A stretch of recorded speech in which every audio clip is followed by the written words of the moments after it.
안녕하십니까. 5장 핵심 투자 전략 이상로의 텐텐베거 시작하도록 하겠습니다.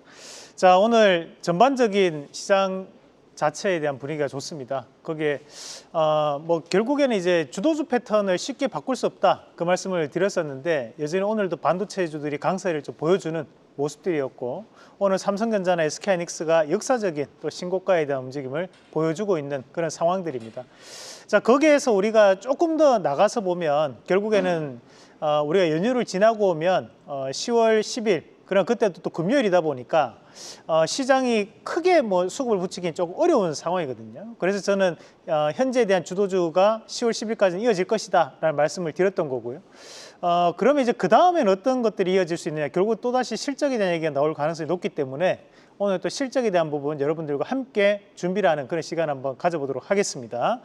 자, 우선 이제 오픈 AI, 어제 샘 알트먼이 이재명 대통령과 만났습니다. 그래서 거기에서 이 오픈 AI가 국내 데이터 센터를 구축하겠다라는 얘기를 하면서 이재용 회장과 최태원 회장이 있었는데, 최태원 회장의 표정을 보신 분들은 다들 아시겠지만 입이 거의 귀에 걸리는 정도의 수준으로 상당히 좋아하시는 그런 모습이 TV 화면에 연출이 되었습니다.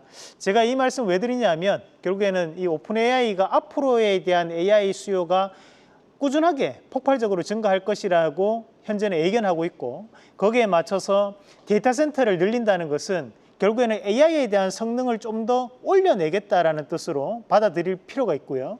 마찬가지로 이 반도체 웨이퍼에 대한 부분을 90만 장을 추가적으로 주문하겠다라고 얘기했는데, 이 90만 장 정도 수준을 추가적으로 주문한다는 얘기는 우리가 이 SK하이닉스나 삼성전자가 추가 증설에 대한 부분까지도 생각을 해볼 정도의 수준입니다. 그렇다 보니까 여기에 대한 부분 자체에 대해서 우리가 좀 더 포커스를 맞출 필요가 있다는 말씀을 드리면서, 그러면 여기에서 우리가 뭘 봐야 되느냐, 일단 실적적인 부분으로 전력 설비도 저는 좀 체크해 볼 필요가 있다고 말씀을 좀 드리고 싶습니다. 자, 그럼 준비된 그림을 한번 같이 보도록 하겠습니다. 자, 그림을 보시면 자, 밑에 이제 부분이 조금 잘렸는데, 지금 이 데이터 센터에 대한 전력 용량과 성장률이라고 해서 우리가 이제 여기 이제 보시면 공용 데이터 센터에 대한 부분이 이제 밑에 나오는 색깔이고, 위에 나오는 색깔은 이제 자체적인 데이터 센터, 기업 내에 대한 데이터 센터에 대한 용량입니다. 그래서 위에 나오는 것을 우리가 이제 흔히 엔터프라이즈 데이터 센터 용량 이렇게 표현을 합니다. 그래서 이제 우리가 비교를 하면 위에 거는 이제 개인 주차장 이 늘어나고 있다는 거고, 밑으로도 이제 늘어나고 있다는, 공용 주차장도 늘어나고 있다는 거죠. 늘어나는 이유가 뭐예요? 결국 이제 차량이 증가하면 주차장이 늘어나는 것처럼 우리가 현재는 데이터에 대한 소비가 늘어나고 있는 상황이기 때문에 공용에 대한 데이터 소비 센터도 늘어나고 있고, 이제 개별적인 데이터 센터에 대한 부분도 늘어나고 있다, 이렇게 판단하시면 되는 겁니다.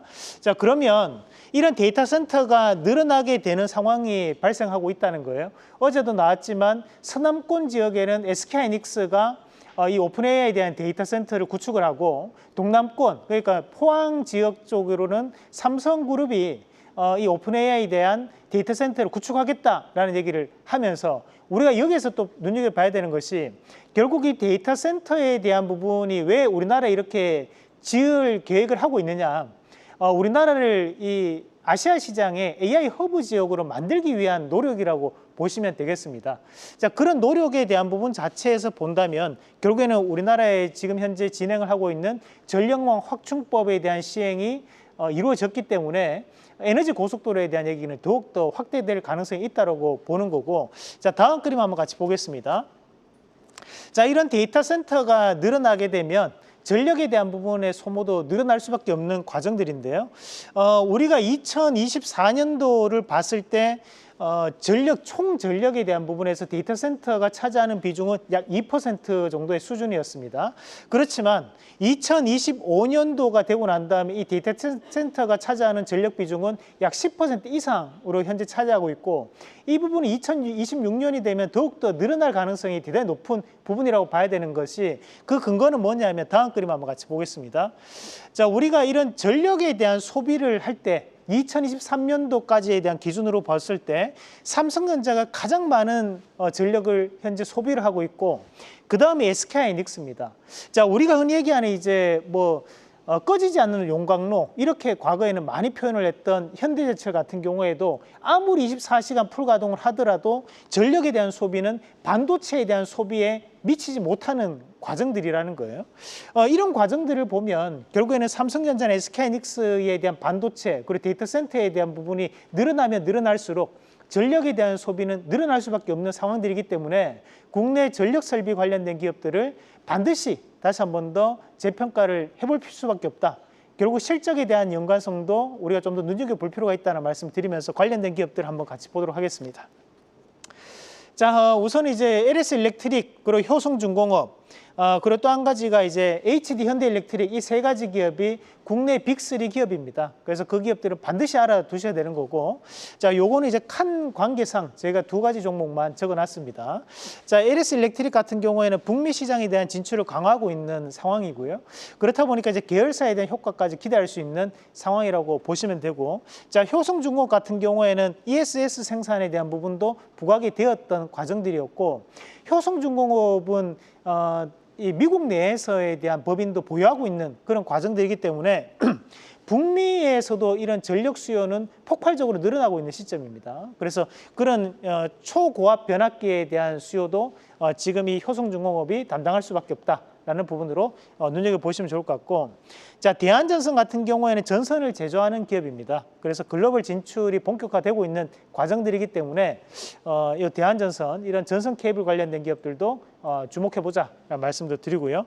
자, 한국전력은 다들 아시다시피 국내 전력 설비를 담당하는 기업입니다. 그래서 전력망 확충에 따른 재평가를 보일 수밖에 없다라는 부분도 참고로 하시면 좋을 것 같습니다. 그리고 일진전기 같은 경우에도 전력망뿐만이 아니라 전선 케이블까지도 함께 납품이 이루어지고 있는 기업이기 때문에 자, 이 일진전기까지 말씀을 드리도록 하겠습니다. 자, 우리가 지난 시간에 했던 종목 예스하고 그리고 오늘 추천주까지 말씀드리겠습니다. 우선 이제 9월 10일 날 우리가 이제 삼성 SDS를 말씀드리면서 이 데이터 센터를 공부하면서 제가 삼성 SDS를 얘기했을 때 많은 분들이 의아해 하시는 분들이 많았습니다. 그렇지만 제가 이 얘기를 하면서 삼성그룹에 대한 데이터 센터를 전적으로 담당하는 기업이 바로 이 삼성 SDS다라는 말씀을 드렸는데요. 오늘 시가가 이제 급등 양상이 나타났습니다. 그만큼 좋은 움직임을 좀 보여주고 있는 과정들인데 앞으로도 삼성그룹의 데이터 센터 이슈가 확대가 되면 확대가 될수록 삼성 SDS에 대한 주가는 바뀔 가능성이 대단히 높다라는 말씀 드리면서 좀 더 수익을 극대화하는 전략으로 보도록 하고요. 그리고 이제 ENF 테크놀로지 우리가 이번 주 9월 29일 날 말씀드린 종목인데 여전히 신고가에 대한 움직임 유지하고 있는 과정들입니다. 사실 이제 우리가 흔히 소재 기업들 빅3 꼽으면 솔브레인, 덕산아이메탈, 그리고 이제 동지세미캠 거기서 한 개 더 붙이면 ENF 테크놀로지거든요. 오늘 덕산아이메탈도 또 급등 나오고 있죠. 이런 소재 관련된 기업들은 실적과에 대한 연관성이 상당히 높기 때문에 ENF 테크놀로지 실적 때까지는 좀 더 가져가시는 전략으로 말씀드리고, 자, TLB가 오늘 100%가 넘게 달성이 됐습니다. 오늘까지 약 130%가 올랐는데 불과 한 달 전이었습니다. 우리가 8월 27일 날 말씀드리고 난 다음에 지금까지 꾸준하게 오르는 모습인데요. 데이터 센터에 대한 이슈도 있는 상황이고 CXL 이슈도 있는 상황이기 때문에 이 TLB에 대한 반도체 기판은 앞으로도 실적적인 성과를 기대해 볼 수 있다라는 말씀까지 드리면서 실적 확인해 보자는 말씀 드리겠습니다. 자, 오늘 여러분들께 말씀드릴 실적 개선이 가능한 전력설비 관련주, 저는 오늘 대한전선 말씀을 드리겠습니다. 대한전선이 사실 주식수가 1억 주가 넘습니다. 그렇다 보니까 조금 느린 경향이 있거든요. 그럼에도 이제 불구하고 우리가 이제 우량주선에서 보면 우리가 지금 연휴 기간이 있기 때문에 10일 정도 여유가 있습니다. 그래서 우량주에 대한 부분을 이제 우리가 오버나잇 한다는 개념으로 봤을 때는 상당히 매력적인 종목이 될 수 있고, 마찬가지로 이제 전력 설비 확대에 따라서 전선 수요가 증가를 하고 있고 거기에 글로벌 AI 수요도 증가를 하고 있는 상황을 감안해서 봤을 때 이 대한전선에 대한 실적 개선이 앞으로도 이어질 가능성이 대단히 높다는 말씀까지 함께 드리면서 1차적인 목표가는 17,600원, 그리고 손절가는 14,500원 제시해 드리겠습니다. 자, 저희가 여러분들께 주식에 대한 노하우를 담은 주식원리 교육 VOD를 무료로 제공을 해드리고 있습니다.